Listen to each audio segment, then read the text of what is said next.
একটু আগে দেখলাম যানজট কমানোর, ঢাকা শহরে যানজট কমানোর বুদ্ধি দিলে নাকি 16 লাখ টাকা দিবে বুদ্ধির বিনিময়ে। তো টাকা তো ব্যয় করবেনি, অসুবিধা নাই।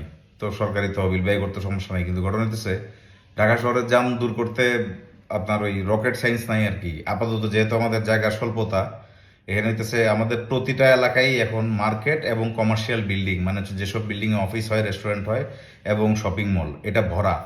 মানে আগে যেটা 1 ঘন্টা বা আধা ঘন্টা ডিস্টেন্সে গেলে, দূরে গেলে পাওয়া যেত, সেটা এখন 5 মিনিট 10 মিনিট পরে পরে একটা করে মার্কেট অথবা কমার্শিয়াল বিল্ডিং।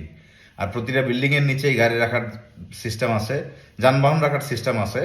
এটা হচ্ছে 30 থেকে 100 টাকা স্থান ভেদে, এলাকা ভেদে ভ্যারি করে ভাড়াটা।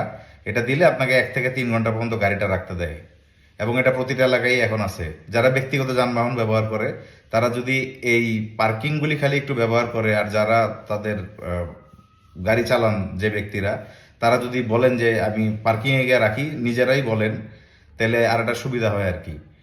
আর এটা এখানে প্রতিটা এলাকায় এখন 5 থেকে 7 মিনিট দূরে দূরেই এখন আপনার ওই কমার্শিয়াল বিল্ডিং আছে।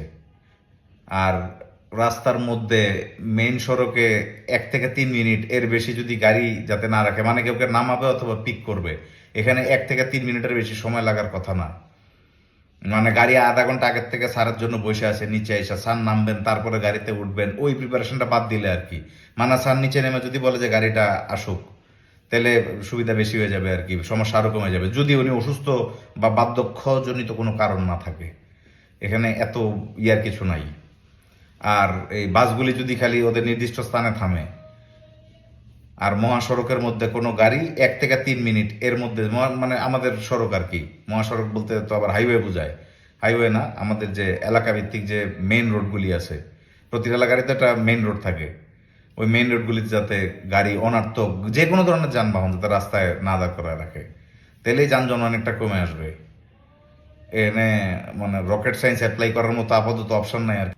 আর যারা পাবলিক ট্রান্সপোর্ট ব্যবহার করি আমরা, তারা যাতে ওই যে যেখানে সেখানে লাফ দিয়ে না উঠতে চাই। আমরা যদি না উঠতে চাই, ওরা কিন্তু আমাদেরকে নেবে না। আমরা যখনই উঠতে চাই, ওরা কিন্তু তখনই থামে। মানে দোষ কিন্তু তাদেরও আছে, আমাদেরও আছে, আমরা যারা উঠতে চাই। আর যারা রাইড শেয়ারিং ব্যবহার করি, উবার বা যারা আছে পাঠাও, যারা রাইড শেয়ারিং ব্যবহার করি, তারা এই যারা মোটর বাইক ব্যবহার করে যে কোনো জায়গায় যেতে পারে, যারা গাড়ি ব্যবহার করে তারা একটা সমস্যা ফেস করে, এবং সেটা ড্রাইভার বেশি ফেস করে, কাস্টমার কম ফেস করে।